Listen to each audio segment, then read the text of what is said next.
Grandes jogos, rivalidade, gol, perda de gol, pênalti, tudo isso aconteceu nas oitavas de finais da Liga dos Campeões e quadro novo. O Vencedores e Perdedores está no ar, então deixa o seu like e eu posso dizer que começamos. Vamos começar com... eu vou explicar um pouco. Vencedores e perdedores não são vencedores e perdedores por quem ganhou o jogo, quem perdeu, porque isso você abre o Google, você pesquisa e você vai saber. É moralmente. Começando com Rafinha é um vencedor e, consequentemente, o vencedor do outro lado, o perdedor é Mohamed Salah. Porque o Rafinha, com um grande jogo, saindo como artilheiro do campeonato, por sinal, o Dortmund caiu também, então o Guirassy tá fora, o Salah tá fora, ele emerge muito na briga por melhor do mundo e por artilheiro do campeonato. Então o Rafinha é um grande vencedor e o Salah eu já vou adiantar que é um perdedor disso tudo, porque é perdedor da situação, não é um perdedor da carreira, do campeonato, dessa situação ele é um perdedor, ok? E apesar do título de Premier League e título possível de Carabao Cup, é provável que o Salah não conquiste o prêmio de melhor do mundo, ou a bola de ouro, dependendo do The Best ou da France Football, que é um torneio que eu adoro, como vocês sabem. E o perdedor do lado do jogo do Benfica é o Bruno Lage. De 3 jogos que houve entre Barcelona e Benfica, apenas esse último, o jogo de volta das oitavas, o Benfica foi inferior ao Barcelona no sentido de proposta de jogo. O Barcelona dominou o Benfica e 3-1 ficou barato. Só que o primeiro jogo em Lisboa, o Barcelona ganhou de 1-0, apesar de estar com 1 a menos, e o Benfica jogou muito bem e não converteu suas chances em gols. E no 5-4, o Benfica jogou melhor e não converteu suas chances em gols. Então o Benfica de Bruno Lage, que é um grande perdedor, que é um time inconsistente, que apesar da pressão, apesar de às vezes jogar bem, não consegue ir lá e ganhar. Não consegue ir lá e fazer os gols que necessita, apesar do Barcelona ser uma grande equipe. Eles jogaram melhor que o Barcelona em 2 dos 3 jogos. Então tinham que ter convertido melhor as suas oportunidades. Agora vamos falar de um jogo muito bom, que foi entre Bayern de Munique e Bayer Leverkusen, muito bom para um lado e muito ruim para o outro. O grande perdedor dessa história toda é o Xabi Alonso, que perde prestígio, perde status, porque no campeonato alemão pressionou muito, jogou muito melhor que o Bayern. Aí chega agora na Liga dos Campeões, toma 2 amassos, apesar desse segundo jogo o Leverkusen ser obrigado a sair jogando porque tinha tomado de 3-0 na ida, não converteu suas grandes oportunidades em gols, teve mais de 10 finalizações, não converteu suas chances, e o Bayern de Munique sim, 2-0 na volta e 3-0 na ida, 5-0 no agregado, e o grande vencedor disso tudo é o outro treinador, que é o Vincent Kompany, que é um cara que teve dúvidas sobre ele, o cara veio do Burnley, foi rebaixado agora na Premier League, só que o ponto ele agora tá ganhando prestígio, porque ele tá liderando o campeonato alemão, faltando pouco para acabar, provavelmente ganhará o título de Bundesliga, tá classificado para a próxima fase da Liga dos Campeões e vai enfrentar a Inter de Milão, que hoje é um time no mesmo nível do Bayern de Munique, então vai ser um confronto muito interessante. Uma ótima temporada de estreia para o Vincent Kompany, ele é o grande vencedor nessa situação aqui. Continuando, o perdedor entre PSG e Liverpool, eu já falei que foi o Salah, porque o time em si, o Arne Slot, tudo, primeira temporada, os caras vão ganhar a Premier League, vão jogar a final de Carabao Cup, que tem chance de ganhar, é favorito frente ao Newcastle, só que o ponto o Salah é o perdedor, como eu já disse, porque na disputa para melhor do mundo, ele perde muito em não disputar as quartas, semi ou até as finais da Liga dos Campeões. Um cara que brigar pelo melhor do mundo, cair nas oitavas de Liga dos Campeões é um negócio que não faz muito sentido no meu ponto de vista, e o Rafinha desponta. E o vencedor nesse jogo, nessa situação toda, é o Nasser Al-Khelaifi. Talvez você não conheça ele por esse nome, mas se eu falar o Sheik, o Qatari, que é dono do PSG, você vai saber quem é. Esse cara teve coragem, esse cara teve uma percepção muito boa em mudar o estilo.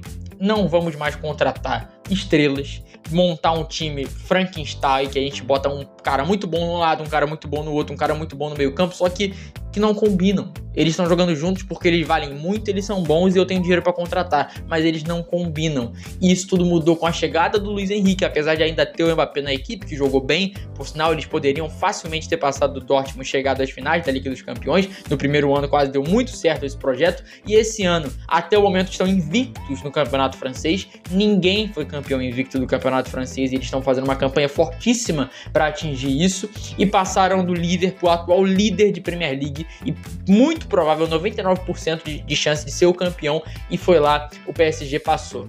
Então, esses 2 anos de Luiz Henrique, um projeto em cima de um treinador com estilo de jogo, jogadores que combinam, que conversam entre si, o meio-campo, Vitinha, João Neves e Fabian, é um meio-campo que conversa entre si no sentido de eles combinam jogando dentro de campo. Faz muito sentido esse meio-campo. É muito bom de ver o Paris Saint-Germain, um time muito jovem. É o Kvaratskhelia, o Dembélé improvisado de centroavante, que não é improvisado porque ele tá fazendo a melhor temporada da carreira. Tem o Barcola, tem o Doué pedindo passagem. É um time muito bom. Pátio, Marquinhos, Hakimi, Nuno Mendes, que tinha muita dúvida sobre o jogo que ele ia fazer, foi muito bem. O Donnarumma, que eu falei que ele é superestimado, não é por causa de um jogo que eu vou tirar essa opinião. Ele é superestimado, mas ele ainda assim é um ótimo goleiro e fez uma grande partida. E é um grande vencedor. E esse jogo contra o Liverpool carimbou que a decisão foi correta de trocar o estilo de montagem de elenco, o estilo de contratação, o estilo de treinar e de jogar do Paris Saint-Germain. Um grande vencedor ao Nasser Al-Khelaifi. Agora, outro vencedor é a Inter de Milão, porque a Inter de Milão ganha cancha. A Inter de Milão não fez contra o Feyenoord, pegou um time lesionado do Feyenoord, time muito desfalcado, não jogou bem, isso é um problema. Só que apesar de não jogar bem nenhum dos dois jogos, fazer aquele futebol da Inter de Milão, que a gente viu grandes noites, como o próprio contra o Atlético de Madrid na temporada passada ou retrasada, se eu não me engano, acho que foi passada, grandes jogos, e eles não fizeram isso. Só que apesar de tudo ganharam. E num torneio de mata-mata, meu amigo, isso é o mais importante. Então a Inter de Milão ganha cancha, a Inter de Milão ganha tá cascuda para torneio de mata-mata. Eu acho que chega forte contra o Bayern, que é outra equipe cascuda. Então vamos ver o que vai acontecer, que é muito interessante. E no outro lado do Feyenoord, eu não vou falar que tem perdedor, porque é um time que batalhou com o que podia e tá muito lesionado, muito lesionado. Tem tem mais de 10 jogadores lesionados na equipe do Feyenoord. É uma absurda quantidade de lesões. Com o time titular inteiro, na melhor condição possível, seria muito difícil de passar da Inter. Ainda mais lesionado, praticamente impossível. Indo agora para Aston Villa e Clube Bruges, o vencedor é Marco Asensio, um jogador que no Paris Saint-Germain era utilizado uma hora, na outra não era, tava naquele negócio todo, mudou, foi para Inglaterra, ele já jogou na Espanha, na França e agora na Inglaterra, tá no Aston Villa e tem 6 jogos e 5 gols. Mudou totalmente o time do Aston Villa para melhor, fez 2 gols hoje contra o Clube Bruges e o Aston Villa passou para as quartas de finais. E o Aston Villa também ganha muito, porque é um time que tem 3 vezes jogou a Champions League.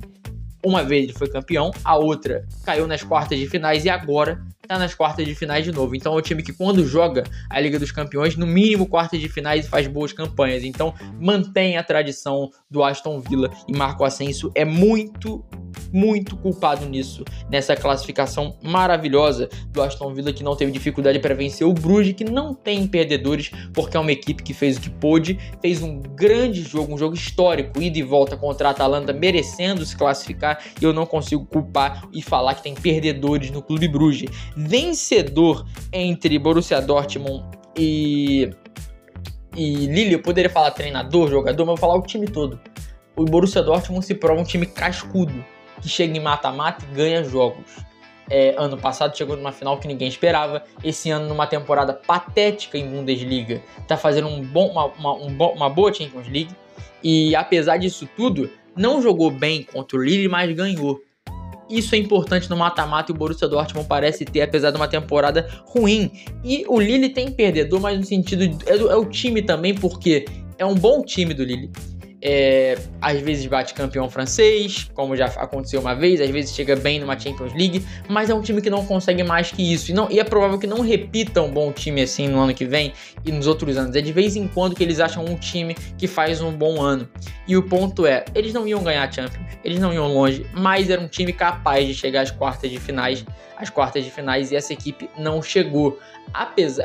Também, além disso, é muito difícil uma equipe da França bater de frente com o Borussia Dortmund, mas eles tiveram um nível para classificar e não aconteceu, então é um ano bom, porque eles ganharam do Real Madrid esse ano, mas poderiam ter chegado mais longe, fica com aquele gostinho de dava para ir para as quartas, dava para enfrentar o Barcelona, não enfrentar de igual, mas dava para chegar no jogo contra o Barcelona, é isso que eu quis dizer.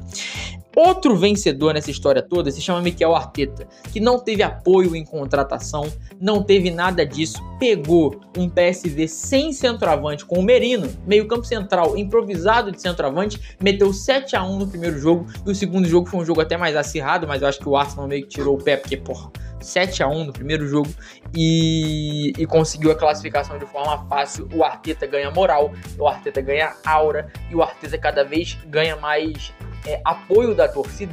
A culpa não tá mais indo nele muitas vezes, que dá ruim no Arsenal, e sim na diretoria, que não contratou e falhou com ele em contratar nesse meio de temporada, em ajudar o time do Arsenal, que já é um bom time, e com investimento ideal pode virar um time campeão, ainda mais com uma queda do Manchester City, um Liverpool bom, mas montando um time bom também, com um elenco dá para bater de frente, e o Mikel Arteta ganha muito nessa situação. O PSV não tem perdedores, porque também é um time muito lesionado. Os dois holandeses que chegam nessa fase têm muitas lesões de jogadores importantes, então não dá para culpar aqui o PSV. Tomou uma pancada, e um grande momento é que passou da Juventus, é um grande jogo, o jogo da temporada do PSV. Para fechar, Real Madrid e Atlético de Madrid, você esperou por isso, eu sei. O grande vencedor, Vinícius Júnior, porque ele provocou, ele perdeu pênalti, ele não jogou bem, só que ele deve estar muito aliviado. Eu não tô querendo criticar, não, sou fã do Vinícius, torço pra ele fazer gol todo jogo que eu vejo, porque eu gosto dele como pessoa e como jogador. Mas ele é um vencedor porque iriam cair muito em cima dele, Talvez, se o Bellingham perdesse esse gol, se outros jogadores perdessem esse gol, a imprensa não cairia tanto em cima dele, a internet não cairia tanto em cima dele, mas o Vinícius iriam cair. Então é um vencedor, ele tá aliviado por causa disso, e tá certo de estar aliviado. Agora é melhorar, repetir, treinar pênalti, porque na próxima fase contra um time competitivo como o Arsenal pode ser importante, e o Real Madrid necessite do Vinícius, por sinal nunca marcou gol no Metropolitano, estádio do Atlético de Madrid.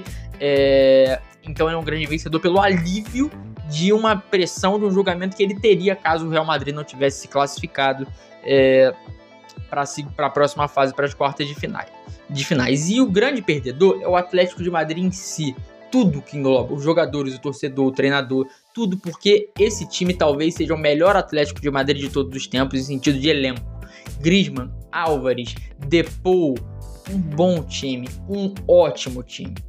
E dava para ter passado, dava para ter chegado lá. E não chegou. Agora o título de La Liga tá vivo. Na minha opinião, o Atlético sai na ponta por título de La Liga, porque o Barcelona e o Real Madrid estarão também na Liga dos Campeões, e no meu palpite chegarão às finais. Então talvez eles estejam focados em Liga dos Campeões, talvez eles precisem poupar no fim de semana para jogar no meio de semana na Liga dos Campeões, e o Atlético de Madrid com o único campeonato junto com a Copa do Rei, sobra os campeonatos nacionais. Talvez o Atlético de Madrid saia na frente nessa disputa, porque os outros times têm mais torneios a disputar, e o Atlético continue e busque o título de La Liga. Eu acho interessante para ficar de olho, e as chances do Atlético esse ano eram muito boas, porque é talvez o melhor Atlético de Madrid de todos os tempos, em questão de time, de elenco.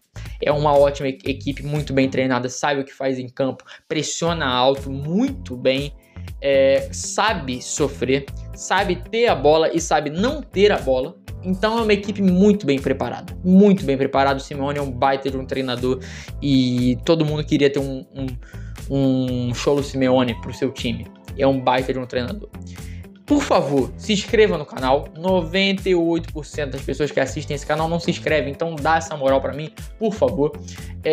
Deixe seu like, ativa o sino pra você receber vídeo, dá sugestão de vídeo aqui, fala o que você quer ver no canal. Amanhã nós teremos o resumo, o vencedores e perdedores também, da pré-Libertadores, né? Porque o vencedores e perdedores pode ter 8 vencedores e perdedores, pode ter 2. Então, esse quadro varia da pré-Libertadores, Corinthians e Bahia, eu vou trazer aqui pra vocês. É isso, valeu!